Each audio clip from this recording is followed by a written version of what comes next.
La Inquisición. La Iglesia la inventó para salvar almas humanas, sin embargo acabó produciendo un sufrimiento humano inenarrable. La palabra Inquisición conlleva imágenes de tortura y crueldad. La tortura se utilizaba simplemente para sonsacar confesiones. Entre sus víctimas se incluyen Juana de Arco y Galileo, pero ¿sabemos realmente qué sucedió y por qué? Básicamente, todo lo que se ha afirmado sobre la Inquisición es erróneo por defecto. Y es erróneo porque nunca hubo acceso a la realidad que se escondía detrás de la Inquisición. La Inquisición. Ciudad del Vaticano, octubre de 1998. En una petición de examen de conciencia sin precedentes y en honor al año jubileo 2000, el Papa Juan Pablo II convoca a un tribunal especial de historiadores y académicos para celebrar un simposio sobre lo que él mismo denominó una fase tormentosa en la historia de la Iglesia, que hoy en día se conoce como la Inquisición. Para ayudar al tribunal en su investigación, el Papa anuncia la apertura pública de los archivos secretos de la Inquisición, unos archivos que habían estado fuera del alcance de los académicos durante casi 200 años. El pontífice, de 79 años de edad, se enfrenta así a una de las cuestiones más cruciales en su trayectoria. ¿Debería la Iglesia Católica pedir disculpas por los pecados cometidos durante la Inquisición? El tema es un polvorín de controversia, incluso entre los historiadores. Yo creo firmemente que esta disculpa era innecesaria, porque la Iglesia no fue responsable de la mayoría de las persecuciones que hemos tenido en el pasado europeo. La Iglesia sí tiene alguna responsabilidad desde un punto de vista histórico.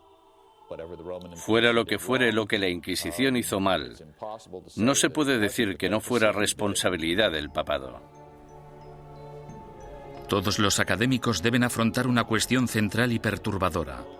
¿Cómo pudo una institución como la Iglesia convertirse en el instrumento a través del cual se destruyeron miles de vidas humanas durante 6 siglos? La primera respuesta implica comprender que nunca hubo una única y todopoderosa Inquisición, sino más bien instituciones independientes en España, Portugal e Italia. Lo que compartían era un oscuro y perpetuo miedo, el miedo a la herejía religiosa.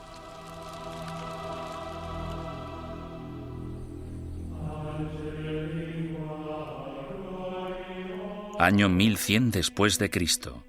El corazón de la Alta Edad Media. Una frágil alianza de reinos y provincias, conocida como el Sacro Imperio Romano, ocupa gran parte de lo que hoy conocemos como la Europa moderna. Tras la conversión del emperador Constantino al cristianismo y durante casi 800 años, la religión considerada antaño como una secta insurgente se convirtió en la única fe legal, penetrando en todos los niveles de la vida personal, social y política. El cristianismo latino-europeo simbolizaba no solo la fuerza civilizadora en un mundo bárbaro, sino también la promesa de la salvación después de la muerte. El clero y los ciudadanos vivían temerosos del duro juicio de Dios. Con todo, seguía habiendo disidentes que se atrevían a desafiar la sagrada doctrina cristiana. La Iglesia tachó a estos rebeldes de pecadores o herejes. El estar equivocado en relación al dogma de la Iglesia no te hace hereje porque existen muchos dogmas religiosos. Lo que te convierte en hereje es que las autoridades eclesiásticas te informen de que no estás en lo cierto e insistir en tus convicciones ante esa autoridad. La palabra herejía proviene del latín airesis, que significa elección. Alrededor del siglo XII, herejía cobra un significado mucho más amenazante. Se convierte en un peligro mortal para la sociedad y para el hombre en una traición a Dios. Según el derecho civil, los criminales acusados de traición serán castigados con la muerte y sus bienes serán confiscados. ¿Qué otro motivo es necesario para que aquellos que ofendieron a Jesús, Hijo del Señor, sean expulsados de la comunión cristiana y privados de sus bienes?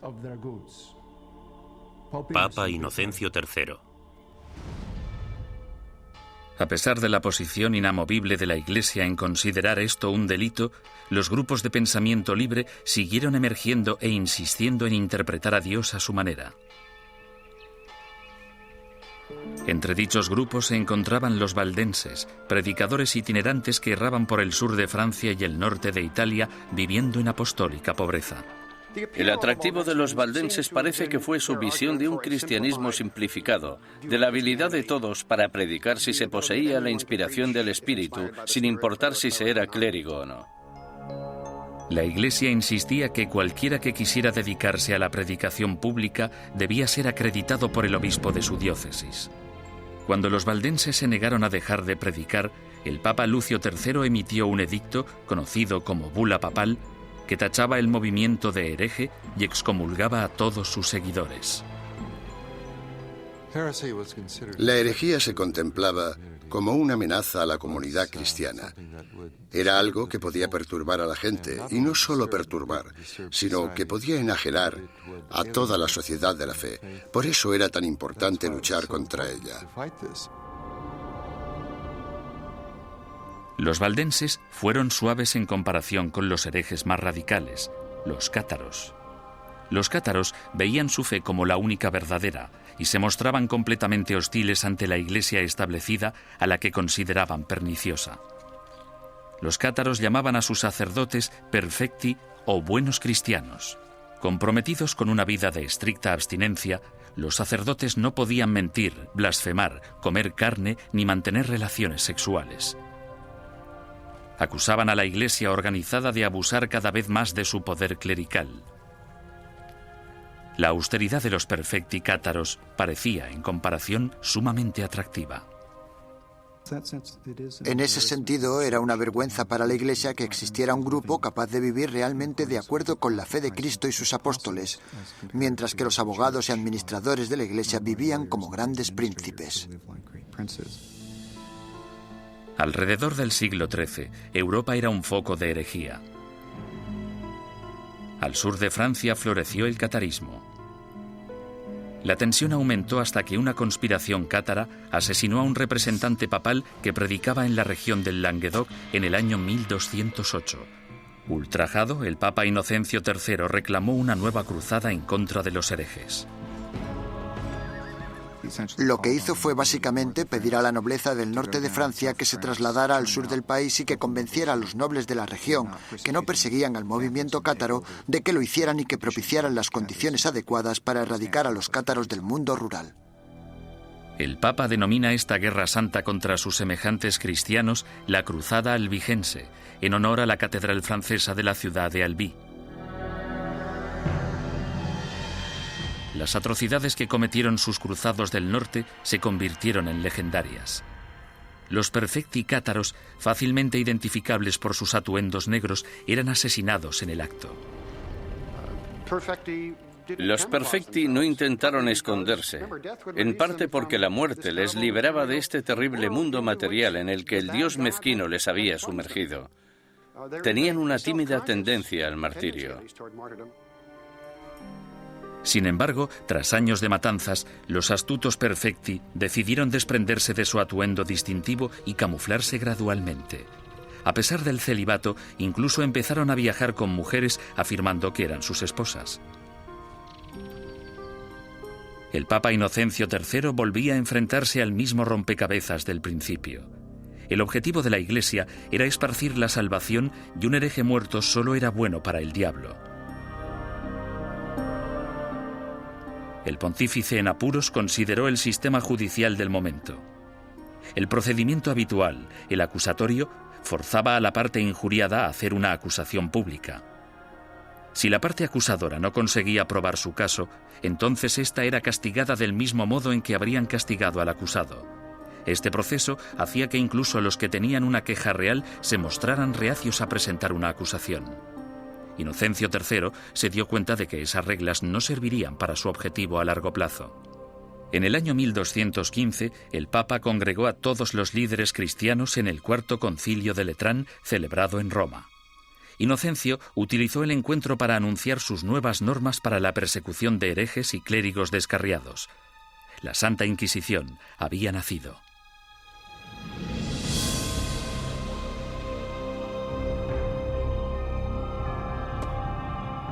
El sistema de la Inquisición suponía una innovación maravillosa y se asemejaba bastante al Tribunal Popular de nuestro sistema, que emite una causa probable y una acusación.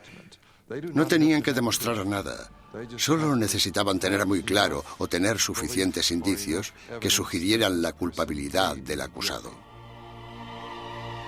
El proceso inquisitorial de Inocencio III daba la potestad al investigador de construir un caso completo, recogiendo a escondidas las opiniones de la gente de la comunidad. En 1231, el Papa Gregorio IX inicia un concurso público para el nombramiento de nuevos agentes especiales, llamados inquisidores de la depravación hereje. Es el amanecer de la Inquisición medieval, que empieza con una venganza. El objetivo de la Inquisición es acabar con la herejía, y acabar con la herejía significa acabar con los herejes. El Papa Inocencio III fracasó en su intento de eliminar a los cátaros, la secta más poderosa del sur de Francia. Sin embargo, en 1231, su sucesor, el Papa Gregorio IX, tramó un plan para volcar todo el poder del nuevo sistema legal de la Inquisición contra ellos. El Papa nombró a muchos sacerdotes y frailes inquisidores y los mandó a tierras germanas y francesas para que acabaran con los criminales religiosos. Los herejes que rehusaron retractarse de sus creencias y continuaron predicándolas fueron quemados en la hoguera. Si fracasaban, los herejes iban al infierno. El objetivo de todo esto era salvar a tanta gente como fuera posible, pero había que hacer ciertas cosas si se querían salvar muchas vidas. El Papa Gregorio pronto se percató de que encontrar a un buen inquisidor era muy difícil. Los más entusiastas a menudo eran fanáticos fuera de control. Conrad de Marburg, el más célebre de los primeros inquisidores, convenció a Gregorio IX de que había descubierto una secta secreta alemana llamada los luciferinos. El modus operandi de Conrad consistía en reclutar a una pandilla de linchamiento, arrestar a los supuestos herejes y ofrecerles dos opciones: retractarse o arder vivos.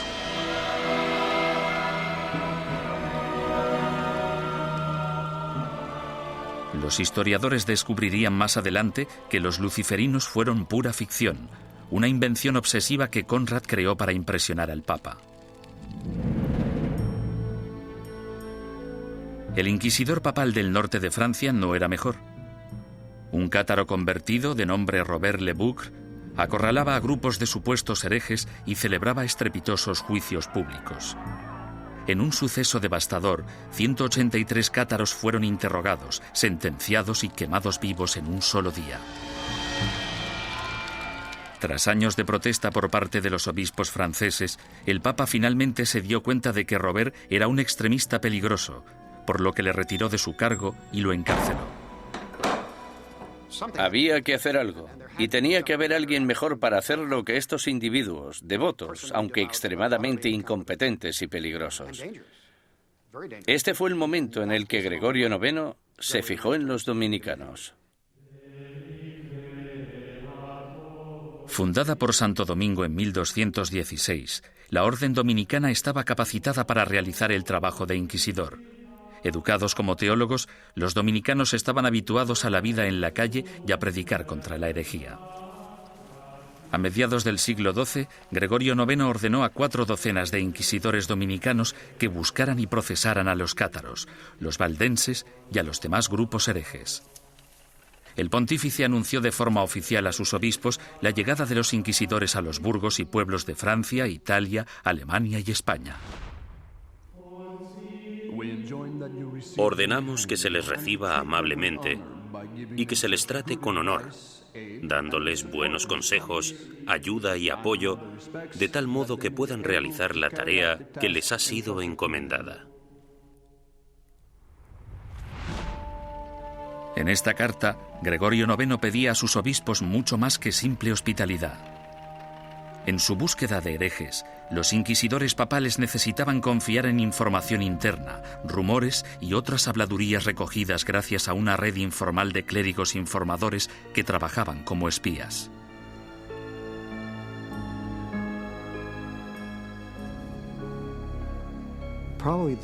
Probablemente sus mejores ojos y su mejor oído en el mundo rural eran los del clero parroquial, puesto que éste vivía en los pueblos, tenía familiares en ellos y por lo tanto estaba atento a los cotilleos locales.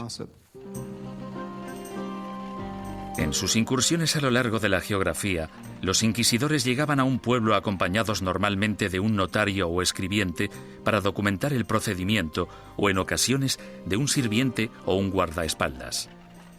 Entonces, el párroco reunía a los habitantes del pueblo para que escucharan al visitante predicar sobre los pecados y los peligros de la herejía.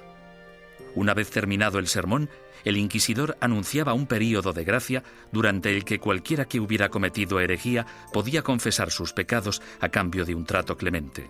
Los que temían ser acusados o habían cometido herejía y tenían remordimientos de conciencia debían actuar durante el período de gracia, porque si lo confesaban después de dicho período, es decir, después de que se iniciara una investigación sobre ellos, la confesión no se consideraba tan sincera como si la hubieran hecho durante el período de gracia. Unas semanas más tarde, el inquisidor anunciaba el fin del período de gracia, momento en el que se iniciaba la fase más nefasta del edicto de fe. Desde ese momento, cualquier acusado se convertía en víctima de interrogatorios o arrestos. Y dado que la información siempre se daba en secreto, el inquisidor animaba a todos los buenos ciudadanos a que denunciaran a cualquier vecino que creyeran que podía ser hereje. El objetivo de las inquisiciones generales, de los edictos de gracia y los edictos de fe, era conseguir que entrara y saliera tanta gente como fuera posible de la oficina del inquisidor. Y para ello utilizaban el miedo, el terror y el interés propio.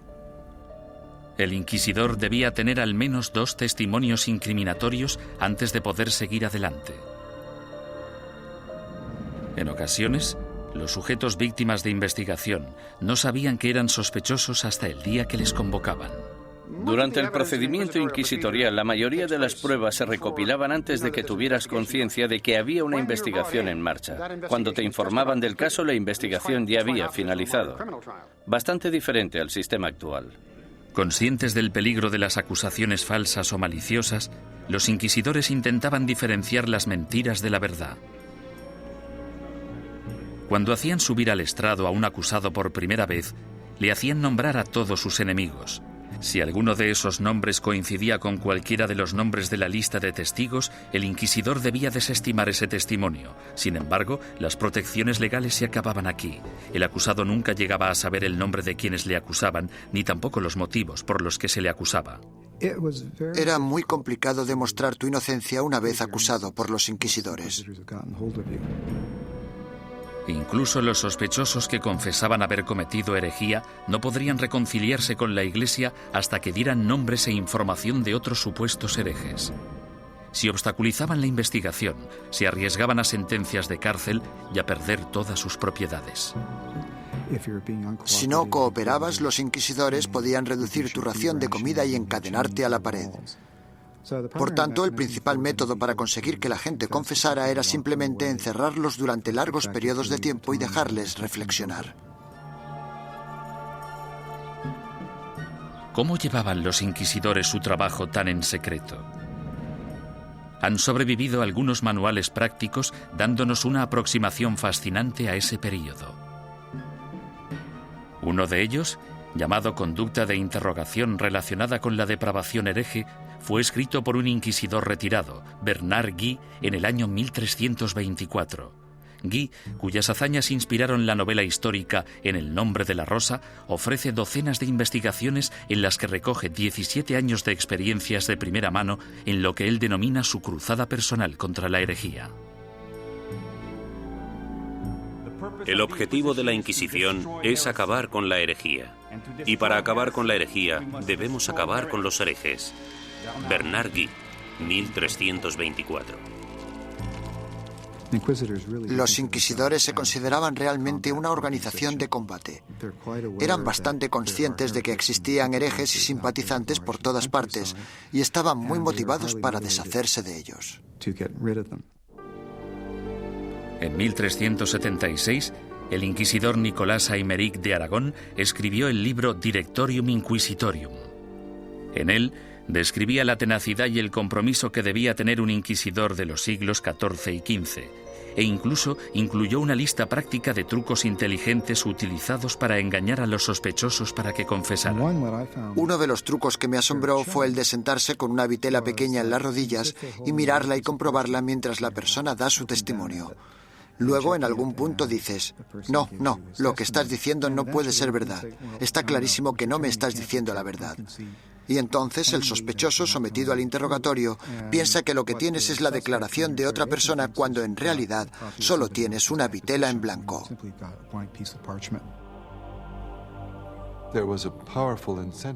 Los inquisidores estaban altamente motivados para llegar hasta la verdad como fuera. Y si era necesario, pisotear algunos derechos de los acusados, pues se hacía en nombre de la verdad. Existe otro aspecto espeluznante en el trabajo del inquisidor: la tortura. En la Edad Media se consideraba un método aceptable para la detección de mentiras siempre que hubiera razones suficientes para justificarla. En el siglo XX, cuando hablamos de tortura, pensamos en violencia física para obligar a la gente a decir la verdad. En aquel entonces se trataba de un método para averiguar si el acusado estaba diciendo la verdad. Y este era el rol inicial de la tortura. Era un instrumento legal que entraba en juego en un momento dado del caso y bajo unas circunstancias muy específicas. Antes de 1252, la Iglesia prohibía a los inquisidores que utilizaran la tortura en sus investigaciones. Pero tras el asesinato del inquisidor Pedro Mártir en Lombardía a manos de los cátaros, el Papa Inocencio IV abrió la veda y dejó que métodos antiquísimos, en especial la tortura, entraran en la lucha contra la herejía. El oficial o párroco debe obtener de todos los herejes que capture una confesión mediante la tortura, pues de hecho son todos ladrones y asesinos de almas. Papa Inocencio IV. Por lo tanto, la tortura no fue algo inventado por los inquisidores. En este caso, solo seguían los dictámenes de la ley. La tortura se destinaba a dos tipos de prisioneros: los que se negaban a retractarse y los que parecían saber más de lo que contaban. Los inquisidores escogían la técnica de la tortura, pero dejaban el trabajo en manos de torturadores profesionales, expertos en causar dolor.